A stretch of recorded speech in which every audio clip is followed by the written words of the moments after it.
Thanks for watching Peaks to Plains Weather. Did you know I'm live here every Monday through Friday at 6:30 in the morning?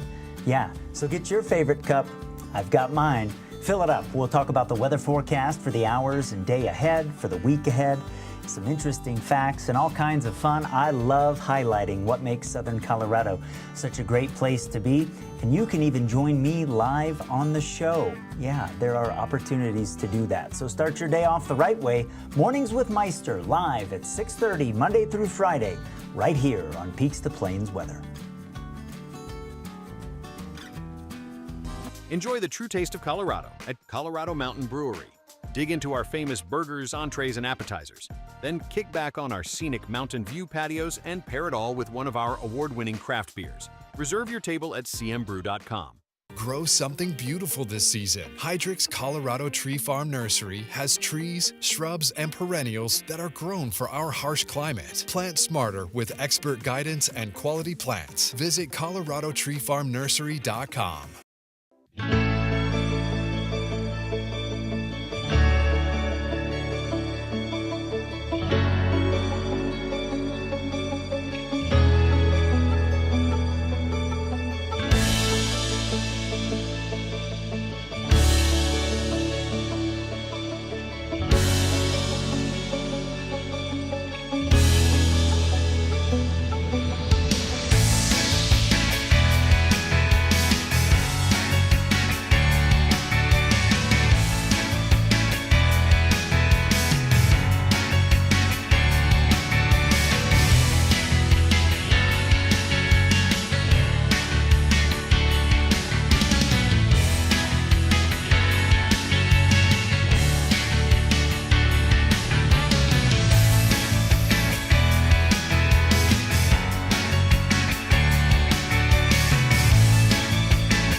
Hey there, my friends. Matt Meister with Peaks to Plains Weather. I'm going to take you through the evening here on Tuesday and into Wednesday, where we're going to focus on severe thunderstorm potential because we have a couple of ingredients that are coming into play here that make them a little more likely. We've still got the monsoon flow over the top. The high's off to our south. There's a wave rotating through today.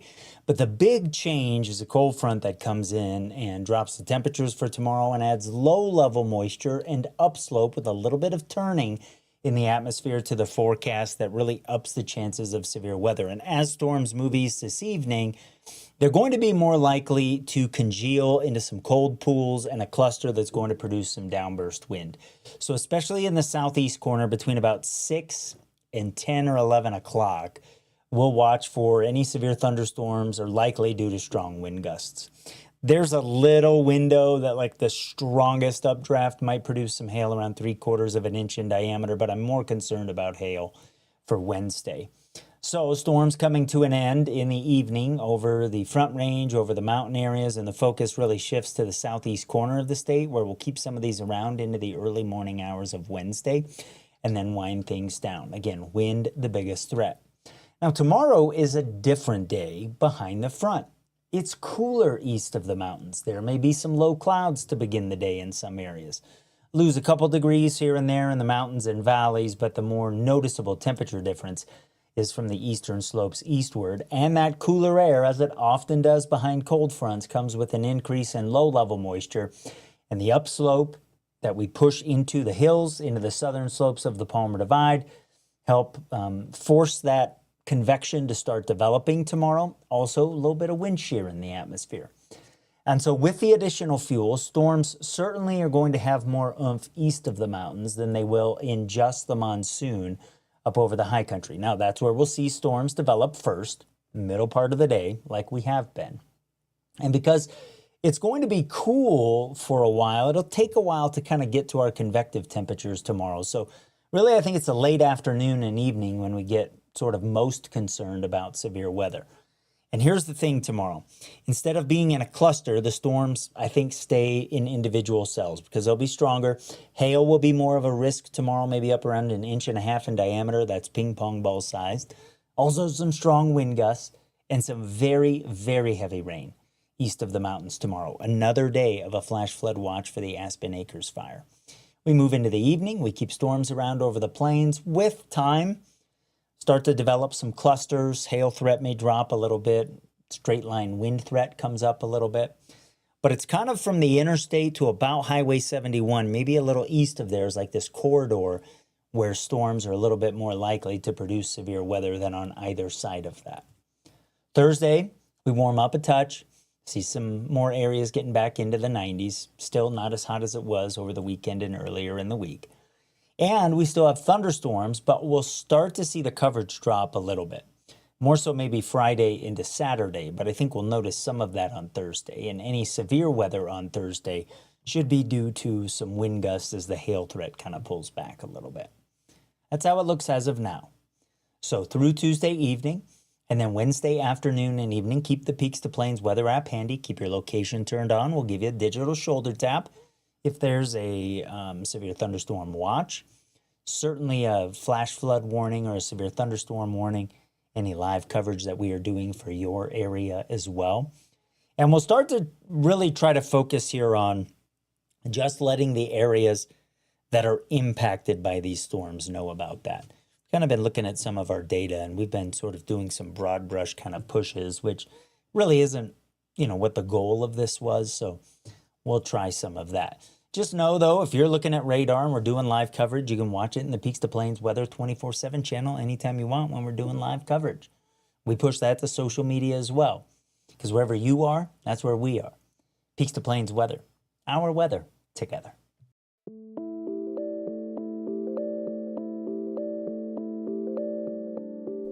After 30 years and successfully restoring literally thousands of vehicles, DentWorks, the #1 rated hail damage removal shop in Colorado Springs, understands that the key is love.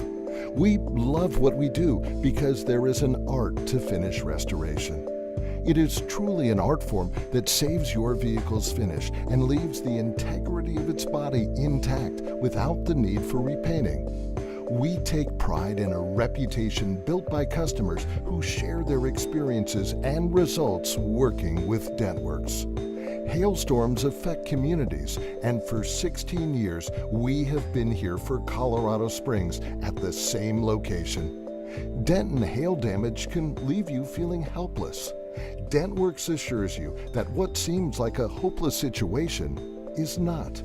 We will remove damage and restore your vehicle to your satisfaction and our exacting standards. We love our customers and make it simple for you to move easily through the process of restoring your vehicle to where you loved it. Contact DentWorks at 636-3368 or visit us at dentworkscoloradosprings.com. To see why DentWorks customers love our work, check us out at Yelp and Google. DentWorks, the fine art of paintless dent removal since 1988. Inspiring, innovating.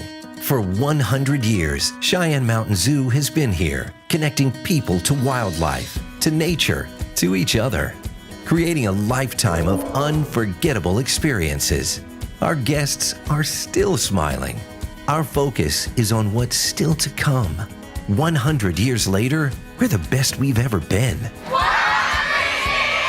Cheyenne Mountain Zoo, a mountain of memories.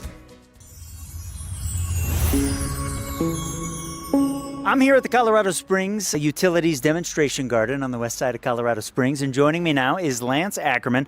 Lance, you are a water conservation specialist, which, as we are kind of in the heat of summer here, you know, we've had some rain around, a little bit of deepening drought still over El Paso County. This is the time of year that our lawns can feel the stress a little bit. Yeah, just with this ongoing intense heat and the drought that we're feeling right now, our lawns are definitely feeling that heat stress, maybe showing some signs of those brown spots. But in our semi-arid climate, those brown spots are actually natural. You may think that your lawn is not healthy or dying, but it's not dying. The best way to keep those brown spots out of your lawn is just to water consistently and water within the water-wise rules. Okay, so let's go over the water-wise rules. And it even though it looks a little different than it might have a month and a half, a month ago, we shouldn't change what we were doing. What should we be doing? Yeah, right now, 3 days per week watering, especially on your lawn, should be plenty enough to sustain it through this intense heat. One of the things I like to say is be bold and don't sweat the gold, and just keep watering consistently. And incorporate those smart lawn watering practices and lawn care practices. And what does that look like if we're incorporating those? Like, I mean, we shouldn't be changing what we were doing, right? You don't just throwing more water on it's not the answer. It's not going to be long-term sustainable for your lawn or your water utility bill. So, just consistently trying to get that ½ inch of water down each day. And if you notice brown spots, maybe try just watering those specific areas with a hand watering hose with a shut-off nozzle on the end of that, rather than watering the whole entire area to try to get rid of that brown spot. Just maybe focus on those brown spots with a watering hose. Is there anything that we can do from an equipment standpoint? Like, I have a lawn that was put in the 70s, and there's new technology on the sprinklers maybe than what I've got in my place or what someone watching might have.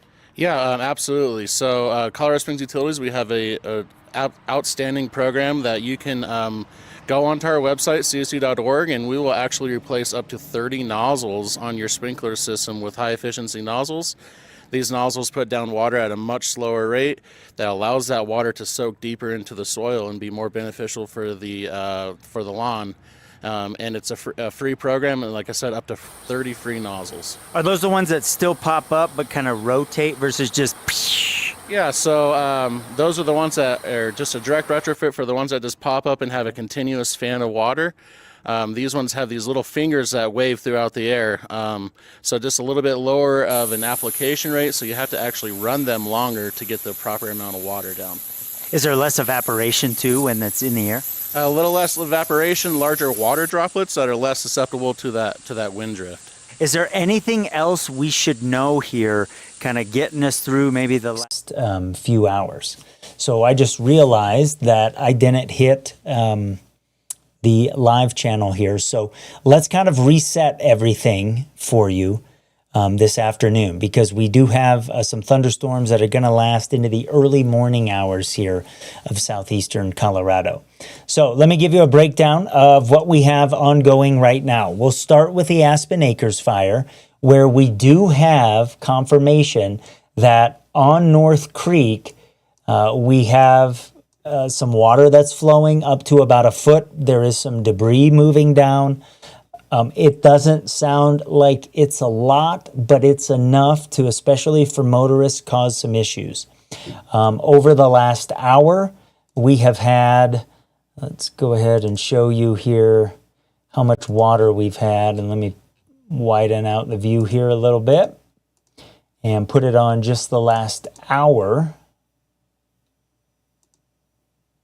So you can see just to the north of Beulah, and this is kind of sitting right on North Creek, we have had more than an inch of rain estimated by radar, and that's what's causing the issues. So emergency management from Pueblo County reports 6 to 12 inches of water, some debris flowing down North Creek cutoff. And so those of you, along North Creek or, at least in the vicinity, be aware that there are some issues out there. Outside of the flash flood warnings that we have for the Aspen Acres fire, there are 3 severe thunderstorm warnings that we are watching this afternoon. One of them is a storm that moved out of the Pueblo area a little bit earlier this afternoon. And this storm, even though it has a severe thunderstorm warning on it until 5:30, continues to look like it is just below severe levels. The wind is getting stronger with it. You can see some in the red here where we're starting to get some stronger wind gusts that we're picking up. And then there's some inflow into the storm right here where this green is. That is under 40 miles an hour. If I look at the hail potential with this storm, it's minimal. Most of this is under a ½ inch. So while we're getting some heavy rain here and the wind is picking up, in terms of is there, damaging potential or anything like that in the next little bit, I really don't think so. And so that's good news because we're getting beneficial rain off to the east of I-25, and it is raining on the interstate between Colorado City and Pueblo here this afternoon.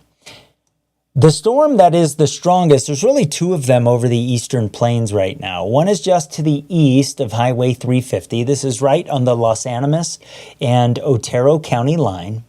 And the Weather Service just issued a new severe thunderstorm warning for this one as it's moving to the east at about 15 miles per hour here.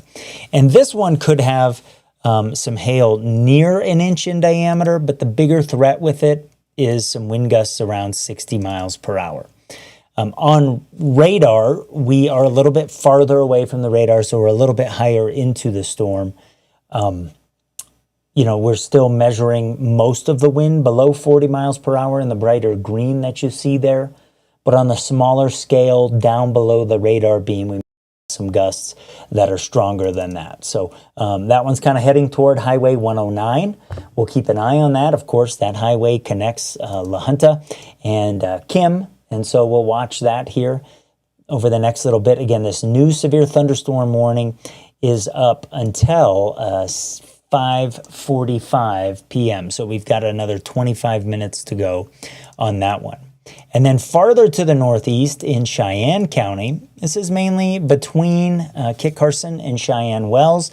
This storm is about 10 miles to the west of Cheyenne Wells here, right on Highway 40. Potential here also for some wind gusts around 60 miles per hour and perhaps for some hail just under 1 inch in diameter. But that hail core is sitting right on Highway 40, and so heads up in that area. Let me show you. Let's look at, all right, traffic cameras that are out in this area. They're pretty spaced out, and we don't have anything that's right under the storm right now. But I want to look at it and see if we have any that we are kind of, some of these are up on, the ones on the bottom are on Interstate 70.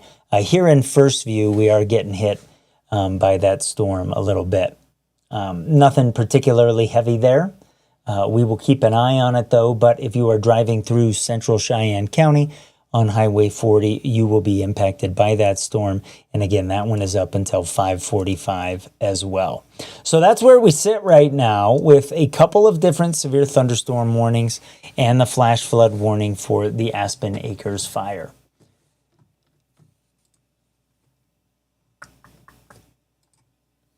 Looking at a couple of different traffic cameras here. So I built a system that grabs the nearest cameras where we have things happening, but sometimes that doesn't, mean that we're underneath the storm, obviously, with where CDOT's cameras are. So, yeah, we really don't have anything that is overly impactful from a camera perspective right now. But if you'd like to come on and give us your perspective, if you're in an area where you had a severe thunderstorm earlier or you see one that is off in the distance, if you are in Beulah and you are aware of some flash flooding that's occurring, as long as you are safe, you're always welcome to come on Peaks to Plains Weather, our weather together, by using the links here that I have up in the top left-hand corner of the screen. You can put those in your phone. You can go outside. You can show us some stuff. I can interview you. We can have a little bit of back and forth. You can share your experience. You can put it into a tablet or something like that and do the same thing. Those never change, and we always have those available. All right, let's check out the Aspen Acres fire again with 2 different flash flood warnings, technically. One in the heart of the burn and then one up on the north end. And let me save something here. Okay. I want to look at how much rain we've had from these cells over the last hour, because it's interesting to see. It shows you right where, the areas of concern are. And it's just to the north of Beulah is where the bullseye of the precipitation of this is, and that's right in North Creek, in that drainage. So kind of from Greenwood, sort of off to the southeast before the storm weekend is where the heaviest rain has been. And in some cases, it is over an inch where you see the brighter green here. And again, a lot of that is sitting right on North Creek and some of the other creeks that feed into that.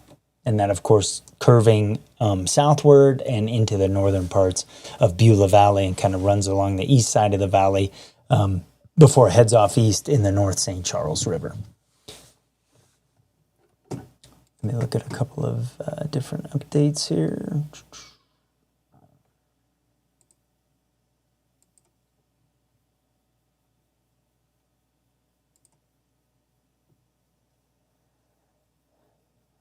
So North Creek Road, debris was coming down the road. This report was a little bit after 5 o'clock. So this was sort of on the north end of the valley. And again, we've seen that before. Those of you that are in this area have been doing just an incredible job of being diligent, of being resilient when things happen, helping each other like you did during the fire and when everybody was getting back in there. I continue to be really, really impressed by your spirit and your hearts. And you all are some amazing people. And I'm sorry that you keep having to deal with these impacts. But as you know, we're going to have these around for quite a while. This severe thunderstorm warning off to the southeast of Pueblo, likely gets allowed to expire here. But one of the things that we'll watch over the next couple of hours, in fact, we are seeing one develop right now, is out ahead of this a little bit. We have a developing outflow boundary now. And so what you've got here is, this is called divergence. And so we're seeing in the thunderstorm, underneath the thunderstorm, where the airs come down and then it spreads out in all directions. And so on the leading edge of this is an outflow boundary that'll probably roll eastward here this evening. Out ahead of that, we'll watch for the potential for some new thunderstorm development. Sometimes we see that, especially if we get outflow boundaries that this is running into, perhaps maybe from this storm off to the southeast. Outflow boundaries colliding, they act like mini cold fronts. They run into each other, forces the air up, and can develop new storms. This one has 15 more minutes to go on it, and it is until 5:45. And so that one has not lost any strength. And then the storm in Cheyenne County, a couple of real slow moving updrafts here. In fact, if I loop this for you over the last hour, you'll see that these really haven't moved. So some heavy rain occurring here as well. And if these things hang together for another 15 minutes or so, it's possible that we get a flash flood warning in this area. If I look at the last hour, we're over an inch now. So that's also a possibility. So there may be some water on either sides of Highway 40. I'm sure there is. Some of that in some of the lower spots may be flowing over Highway 40, just something to be aware of there. If you're traveling on Highway 40 through Cheyenne County this afternoon, just be aware that that could be certainly an impact for you out in that area. So that's our situation right now. Let me take you here through the evening, and then let me talk about tomorrow. Because tomorrow is a day where actually it's a little bit more interesting, and I think storms will be a little bit stronger on Wednesday. So on Skyscan here, you can see that we've got flow coming up out of the southwest still. This is the monsoon. The area of high pressure is sort of in the vicinity of Albuquerque, just to the east of there a little bit.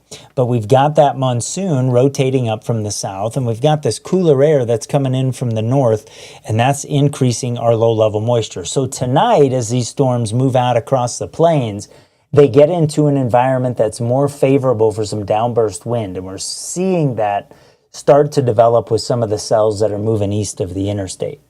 And in the southeast corner this evening is where I think we'll be most active. And SkyCast has the right idea on it. It's not exactly nailing where the storms are, but it, again, has the right idea. Excuse me. And some of those are going to last into the early morning. But here's what happens behind the cold front is we get more low-level moisture for Wednesday. So we still have the monsoon, but we're adding another fuel source to storms, and we will be pushing that up the slopes as we move into the afternoon tomorrow. See those arrows flowing from the southeast corner of Colorado up toward the higher terrain. So as storms form in the monsoon over the mountains and then move down the eastern slopes and encounter that moisture, they move into an environment that's going to allow them to strengthen. One of the interesting things tomorrow will be in the temperature drop behind the front. The strongest storms probably take a little while to get going. So you may get an early afternoon kind of pulse up of storms over and near the higher terrain in the monsoon, but there might be a little window where as things are moving off of the eastern slopes, they weaken a little bit till we hit our highs late in the day. And there's a little wave that's coming in from the northwest that will help to fire off some of the storms as well. So I think a little bit of a late show tomorrow. Storms will move southeast, where they are kind of individual early on. If I go back here, watch the late afternoon and early evening. Those storms that tend to be more isolated by themselves could produce some hail around 1.5 inches in diameter. That's certainly a more significant threat tomorrow on the maximum hail size than today. And then we get another kind of cluster of storms, a cold pool developing, and as the evening wears on and the storms are rolling east, more of a straight line wind threat develops and the size of the hail will come down some. So there's kind of a front half and a back half of the severe weather chances tomorrow, and it's really kind of along the interstate out toward Highway 71 on either side of those features where there's this corridor where severe storms are more likely than outside of that. And those should be our strongest storms of the week tomorrow. And then we start to see a little bit of a drying trend. There will still be some storms around on Thursday, not as many, not as strong, and we're kind of back to a straight line wind threat, especially to the north of Highway 50 and the east of I-25. And as we move into the weekend, here's what kind of changes in the pattern. So you'll notice here that the area of high pressure shifts to the west a little bit and the high kind of strengthens to the north here. And it breaks up the monsoon sort of connection a little bit.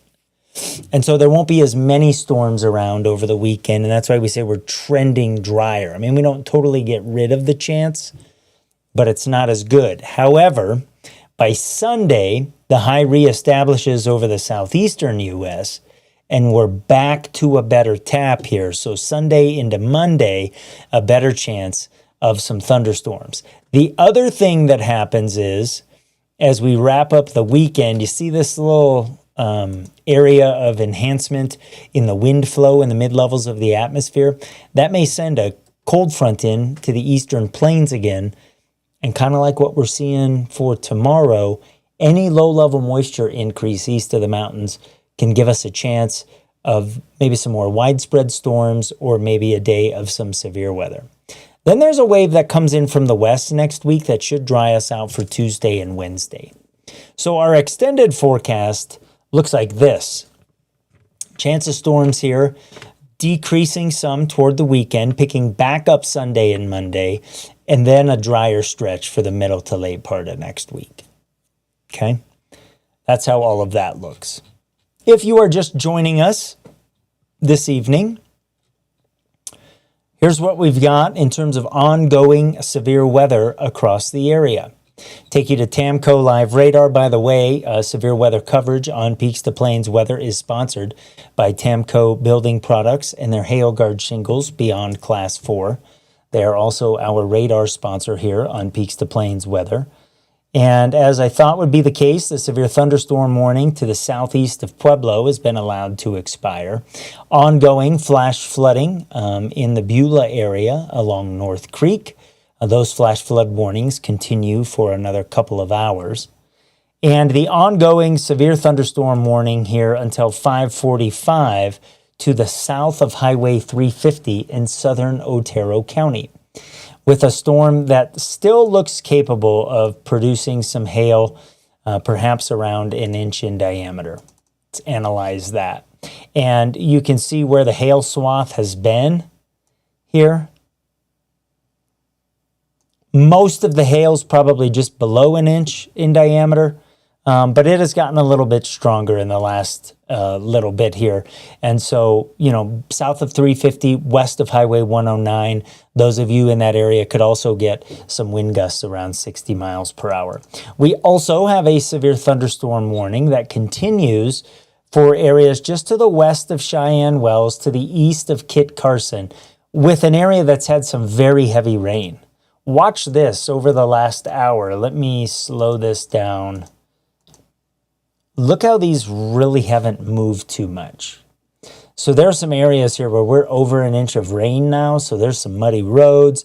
There is some water in the pastures out here in some of the fields. And so if you're driving on Highway 40 or you're about to, if you're maybe going to head west of Cheyenne Wells for something this evening, just be careful on Highway 40 because you may encounter enough water to hydroplane, or there may be some water rushing over the road in some of the lower spots out in this area. This severe thunderstorm warning continues until 5:45 as well. So that's another 10 minutes to go. And we are watching out across the far eastern plains here some of the CDOT cameras, but none of them are sitting underneath really the storms right now. There's not a lot of cameras out across eastern Colorado, certainly compared to in the cities, just because of the number of people that we have in this area. But the first view camera here is sitting under the storm. And it looks like there's a bunch of water sitting in the field there, kind of on the right-hand side. So this is at County Road 34 on Highway 40. But obviously the heaviest rain is missing that area by just a little bit. But a heads up to those of you there, like I said. So crew, that's where we sit. I think what I'll do here is take a little bit of a break. As severe thunderstorm warnings get closer to some populated areas, or as they're moving around and they change much. I mean, that one west of Cheyenne Wells has just been sitting there, so I can keep talking about it, but the situation really isn't changing. If we get some new warnings, I'll pop back in. For now, I think I'll take a break. This is Peaks to Plains Weather, our weather together. Reminder to you, you can always use these links. You can come on here. You can ask questions. You can be a part of it. If you're watching on social media, you can put some comments in there and you can participate that way. We always welcome you to do that. Elaine is sure hoping, or she wants the rain that some people are getting. She is out east of the spring. She said, we've had pretty much a monsoon or a monsuns instead of the monsoons that other people have had. Colby had 1.2 inches of rain just to the north of Kim, a couple of miles. So that's really good news. We want that water, and that's the good news from these thunderstorms. As I was talking, the Weather Service issuing a new severe thunderstorm warning. Remember how we were talking about that developing outflow with this storm? You can see that here on velocity now. Let me animate this over the last 30 minutes. And here you go. Right on the leading edge out here, this is the outflow boundary. And so in there, some wind gusts, perhaps over 40 miles per hour, maybe close to 60 in a couple of areas.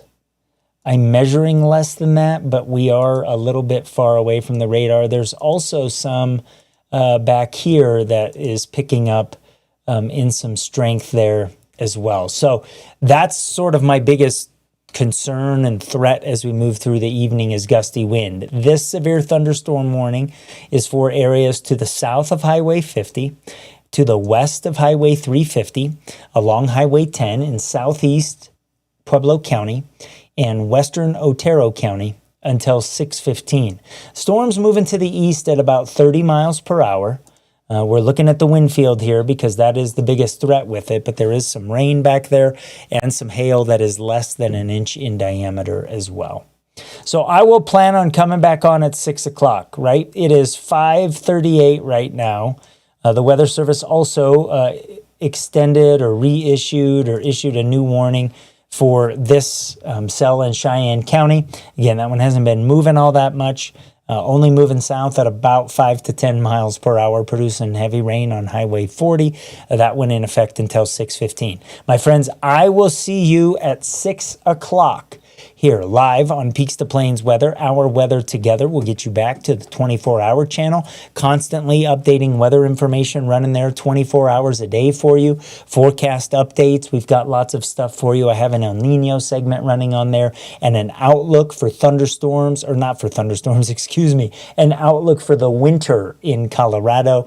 What I'm kind of thinking will happen. You can find that on YouTube as well. So we'll take a short break here. Be back at the top of the hour. This is Peaks to Plains Weather, Our Weather Together. Hey, this is John May, General Manager of Petrale Roofing, up on another customer's roof doing a free 21-point inspection. If you'd like us to take a look at your roof, give us a call today, 719-375-8773. We'd be happy to take a look and see the condition of your roof. Petrale Roofing, we're a Diamond certified TAMCO installer, which means we can offer a industry-leading 25-year workmanship warranty to give you peace of mind in the storm. Call Petrale Roofing, 719-375-8773. Schedule your free inspection today.